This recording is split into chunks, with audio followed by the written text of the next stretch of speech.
Hi student, environmental studies के अंतर्गत chapter number 13 जो कि आपका लास्ट चैप्टर है, आपदा प्रबंधन, डिसास्टर मैनेजमेंट।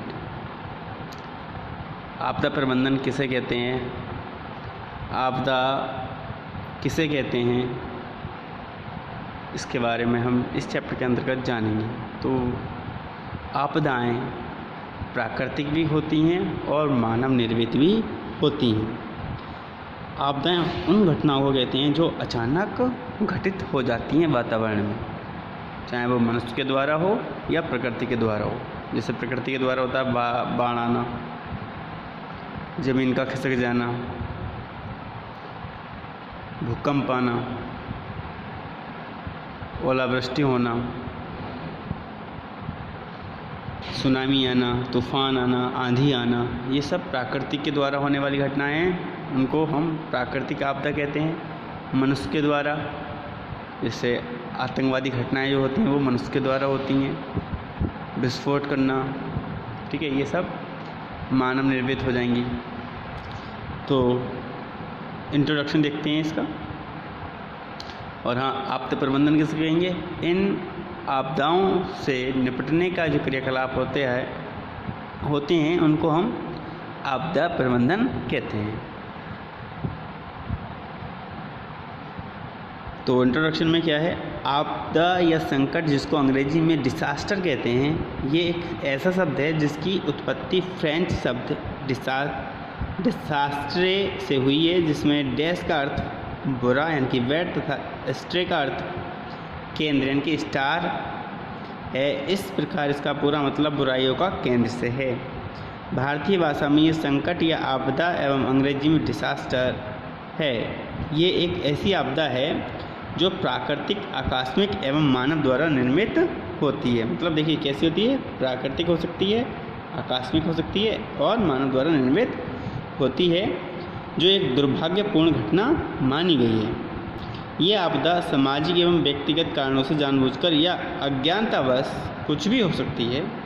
इस दुविधा या संकट से कोई व्यक्ति विशेष, जाति समूह या कोई समुदाय जिसमें सभी वर्ग सम्मिलित हैं प्रभावित हो सकते हैं। चूँकि मानव प्रकृति एवं सोच अलग अलग है, जिसके कारण आपदा का प्रभाव बहुत कुछ होते हुए भी कम महसूस हो सकता है एवं थोड़ा बहुत होते हुए भी बहुत कुछ हो सकता है।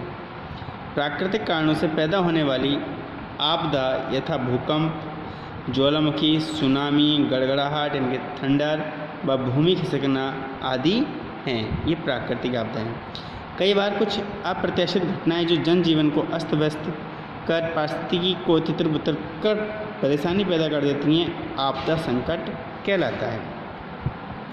इस आपदा में जान माल की हानि होती है, साथ ही जन सामान्य इन सभी दुर्भाग्यपूर्ण घटनाओं से मानसिक तौर पर उभर नहीं पाता है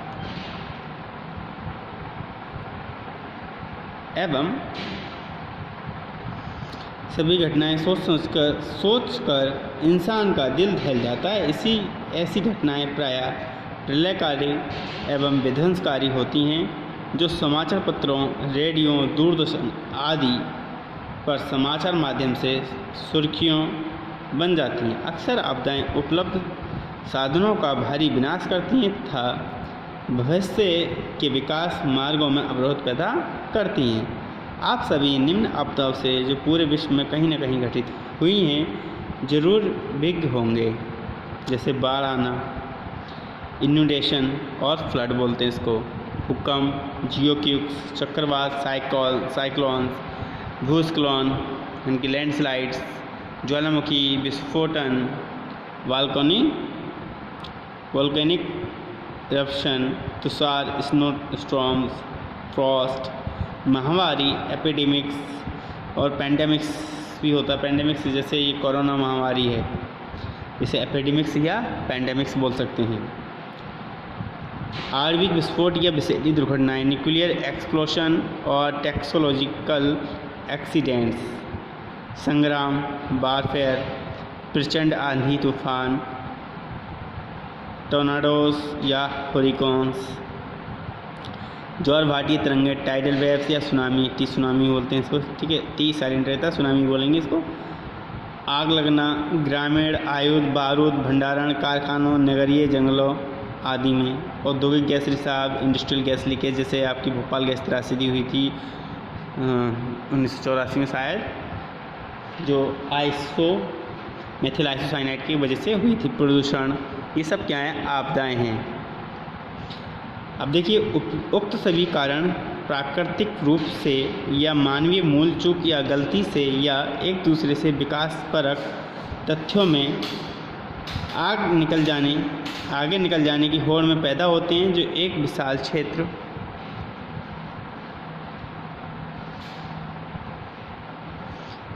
क्षेत्र के सभी सजीव एवं निर्जीव को बुरी तरह से क्षतिग्रस्त कर देते हैं। आपदा स्वरूप होते हैं। आपदा के प्रभाव को कम करने या इससे राहत पाने के लिए जो क्रियाकलाप किए जाते हैं, आपदा प्रबंधन, डिसास्टर मैनेजमेंट कहलाते हैं। तो आप समझ पा रहे होंगे कि आपदा के प्रभाव को कम करने या इससे राहत पाने के लिए जो क्रियाकलाप किए जाते हैं, आपदा प्रबंधन यानी कि डिसास्टर मैनेजमेंट कहलाता है। तो समझ में आया होगा कि आपदा किसे कहते हैं और आपदा प्रबंधन किसे कहते हैं। बात करते हैं आपदा के प्रभाव, इफेक्ट ऑफ डिसास्टर। तो आपदा से निम्न प्रभाव जनित होते हैं, जैसे नंबर 1, प्राणियों की जान माल व संपत्ति की बड़े पैमाने पर हानि होती है। समाज के सामान्य क्रियाकलापों पर गंभीर अवरोध एवं बाधा पैदा होती है। तीसरा, आपदा से हुई क्षति की भरपाई हेतु बाहरी संगठनों, स्वैच्छिक सहायक संघों की आवश्यकता। और चौथी, मानसिक एवं शारीरिक क्षति अपूरणीय रूप में होती है। आपदा का वर्गीकरण की बात करें तो निम्न स्रोतों के आधार पर विपत्ति आपदा या वर्गीकरण किया जा सकता है। मतलब माप संबंधी, यथा चक्रवात, सूखा, प्रचंड बाढ़ आदि। संक्रमण संबंधी, यथा प्लेग, हैजा, एड्स आदि, ये संक्रमण संबंधी होते हैं। और कोरोना, देखिए लेटेस्ट है ये कोरोना, संक्रमण आपको कोरोना भी हो जाएगा क्योंकि ये संक्रमण ही तो है। स्थलाकृति संबंधी, जैसे टोपोग्राफिकल, यथा बोल्डर, कीचड़ का प्रभाव, एवलांचे, भूस्खलन, बर्फबारी आदि। मानवीय हो जाएगा परमाणु बम गिराना तथा औद्योगिक रिसाव या दुर्घटना आदि।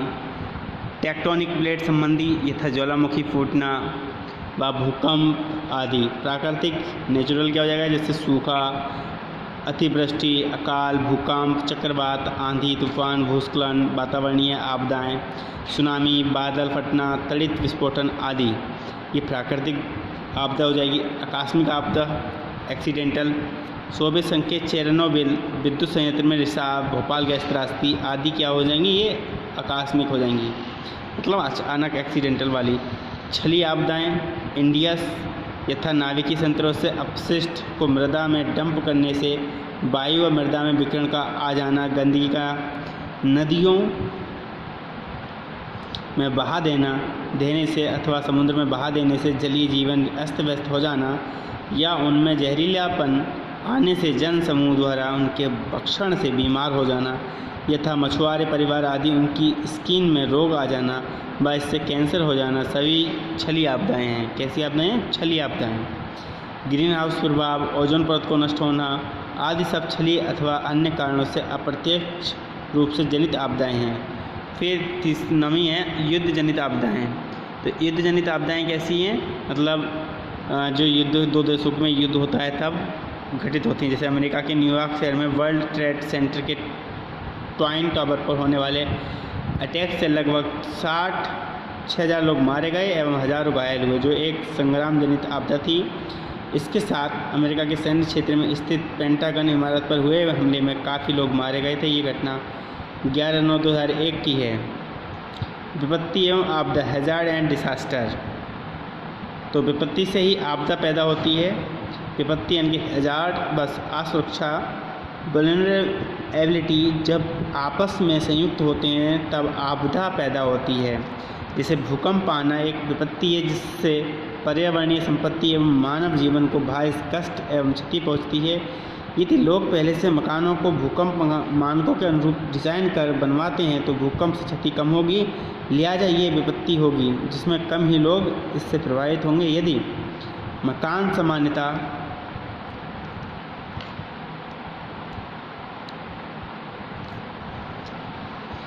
कच्चे एवं भूकंप विरोधी नहीं है, तब एक बड़ा क्षेत्र भूकंप आने से प्रभावित होगा तथा बहुत से मानवों की हानि होगी। उस स्थिति में ये आपदा कहलाई जाएगी। अर्थात एक बड़ा क्षेत्र या विशाल जनसमूह जब घोर विपत्ति से प्रभावित होता है तो ये उस क्षेत्र के लिए एक आपदा स्वरूप है। विनाशक शक्ति, डिस्ट्रक्टिव पावर। आपदा में विनाश दो प्रकार के हो सकते हैं, एक क्विक और एक स्लो। ऐसी आपदाएं जो बिना किसी पूर्व चेतावनी के बहुत जल्दी आ जाती हैं, जो कम समय में अधिक विनाशक होती हैं, यथा भूकंप, भूस्खलन, सुनामी आदि तीव्र विनाशक की कैटेगरी में आती हैं।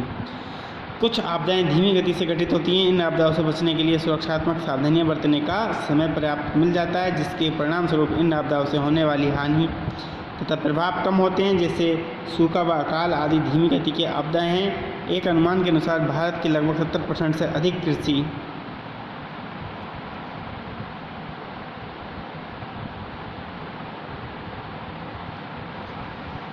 कृषि योग्य भूमि सूखाग्रस्त है तथा लगभग 12% भाग बाढ़ग्रस्त है। खतरा, रिस्क। आपदा से जनित हानियों का परिणाम जैसे घायलों, मृतकों की संख्या, संपत्ति को नुकसान, प्रभावित क्षेत्र, आर्थिक क्रियाकलापों में अवरोधों की मात्रा आदि रिस्क है। हल्की आपदा में हल्का खतरा व तीव्र आपदा यानी अधिक खतरा होना दर्शाता है। रिस्क यानी कि हैज़ार्ड मल्टीप्लाई वुलनरेबिलिटी हो जाएगा अपॉन कैपेसिटी।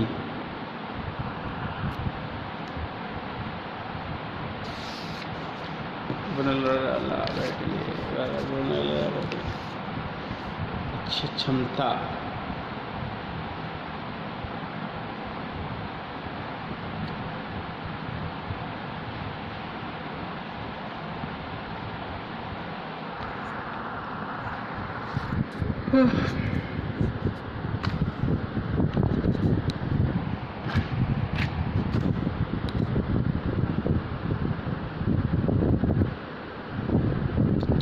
तो क्षमता, कैपेसिटी किसी समाज द्वारा आपदा एवं विपत्ति के प्रभाव को कम करने के लिए किए गए उपाय। एक व्यवस्था की सामर्थ्य क्षमता।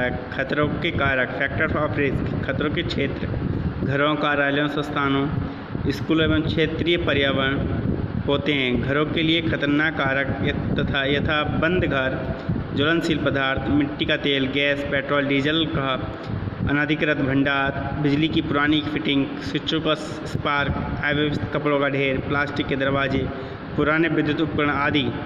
क्षेत्रीय पर्यावरण में अनाधिकृत पेट्रोल, डीजल व ज्वलनशील पदार्थ बेचने वाली दुकानें, पटाखों की दुकान, कूड़े करकटों के अव्यवस्थित ढेर, संकरी गलियाँ, रसायन उत्पादक, घरेलू उद्योग तथा नंगे बिजली के तार, ओवर लोडेड ट्रांसफार्मर आदि। कार्यालयों एवं संस्थानों में टूटा फूटा फर्नीचर, अग्निशमन उपकरणों का न होना, भंडारण सामग्री, फाइलों का ढेर, कागजों पत्तियों का इधर उधर पड़ा रहना व इमारत आदि खतरों को बढ़ावा देने के कारक हैं। तो आज के लेक्चर में बस इतना ही, बाकी नेक्स्ट लेक्चर में देखेंगे। थैंक यू, जय हिंद।